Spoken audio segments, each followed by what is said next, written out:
বিহারে নীতিশের বিরুদ্ধে বিক্ষোভ প্রাক্তন সেনাকর্মীদের। এসআইআর এর মাঝে সরকার বিরোধী একের পর এক বিক্ষোভ। প্রাক্তন সেনাকর্মীরা পাটনায় 2রা সেপ্টেম্বর থেকে টানা বিক্ষোভে সামিল। বিহার নির্বাচনে ঘুরে দাঁড়াতে পারবে এনডিএ। আমাদের সঙ্গে রয়েছে নিউজ রুম থেকে আমাদের প্রতিনিধি নিমাই পান্ডা। নিমাই, এসআইআর এর মাঝে সরকার বিরোধী একের পর এক বিক্ষোভ। প্রাক্তন সেনাকর্মীরা পাটনায় 2রা সেপ্টেম্বর থেকে টানা বিক্ষোভে সামিল।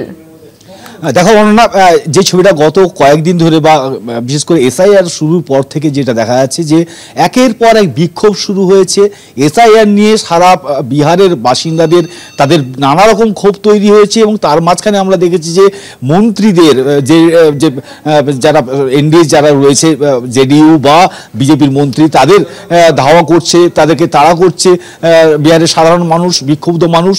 কয়েকদিন আগে TRE-4 যে পরীক্ষার প্রার্থী, যারা চাকরি প্রার্থী, তারা বিক্ষোভে সামিল হয়েছেন পাটনাতে এবং প্রচুর বড় ধরনের বিক্ষোভে সামিল হন। সেই ছবি আমরা দেখেছি যেখানে তারা বলছে যে 15ই সেপ্টেম্বরের মধ্যে নোটিফিকেশন জারি করতে হবে 1,20,000 শূন্য পদের ঘোষণা করে। এবং এবার কিন্তু দেখা যাচ্ছে যে 2রা সেপ্টেম্বর থেকে একটানা পাটনাতে বিক্ষোভ দেখাচ্ছেন এবং বিক্ষোভ মিছিল করছেন প্রাক্তন সেনাকর্মীরা।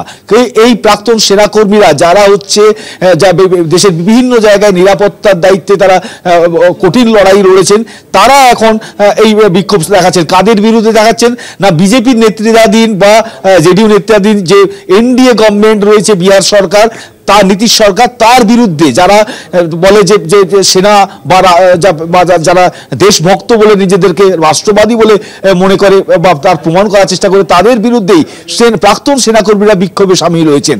এবং তাদের মূল যে দাবিগুলো, যে তারা বিহারে তারা যারা বসবাস করেন তারা তাদের যে সুযোগ সুবিধাগুলো পাওয়ার কথা সেগুলো পাচ্ছেন না। তুমি বুঝতে পারছো যে এনডিএ যে সরকার রয়েছে নীতিশের নেতৃত্বে, জেডিইউ নীতিশ কুমারের নেতৃত্বে, সেই সরকার তারা যে বিভিন্ন বিক্ষোভে রীতিমতো নাজেহাল এবং জনগণ তাদের যে আর সাপোর্ট করছে না, একের পর এক ছবি সেটা সামনে চলে আসছে। এবং তার মাঝখানে যে ভোট অধিকার যাত্রা রাহুলের, তাদের প্রচন্ড রকম মানুষদের সাড়া পাওয়া গেছে বলে দাবি করছে কংগ্রেস এবং সেই ছবিও যথেষ্ট ভাইরাল। এবং সেই জায়গায় দাঁড়িয়ে সামনেই রয়েছে নভেম্বর মাসে নির্বাচন, বিহার বিধানসভার নির্বাচন।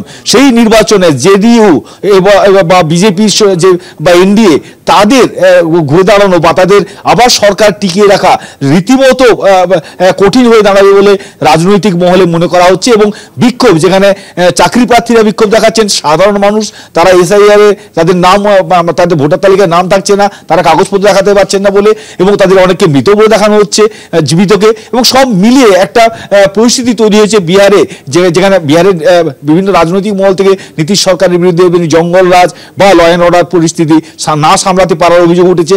তারপর এই চাকরি প্রার্থী থেকে প্রাক্তন সেনাকর্মী এবং সাধারণ মানুষ তারা যেভাবে রাস্তায় নেমেছেন, তারা যেভাবে একের পর এক মন্ত্রীকে ধাওয়া করছেন, তারা যেভাবে বিক্ষোভ দেখাচ্ছেন, তা কার্যত নাজেহাল অবস্থা তৈরি করেছে নীতিশ সরকারের। এবং নীতিশ সরকার, বিশেষ করে এনডিএ সরকার, তাদের মধ্যেও যেহেতু সামনে ভোট রয়েছে, এনডিএর জোট শরিকদের মধ্যে আসন সমঝোতা নিয়ে যথেষ্ট টানাপোড়েন চলছে, কে কত আসনে লড়বে। এবং তার মাঝখানে এই ধরনের বিক্ষোভগুলো সামলে কতটা ঘুরে দাঁড়াতে পারবে এনডিএ তথা নীতিশ কুমার বা নীতিশ কুমারের জেডিইউ, সেটা কিন্তু প্রশ্ন চিহ্নের সামনে দাঁড়িয়েছে।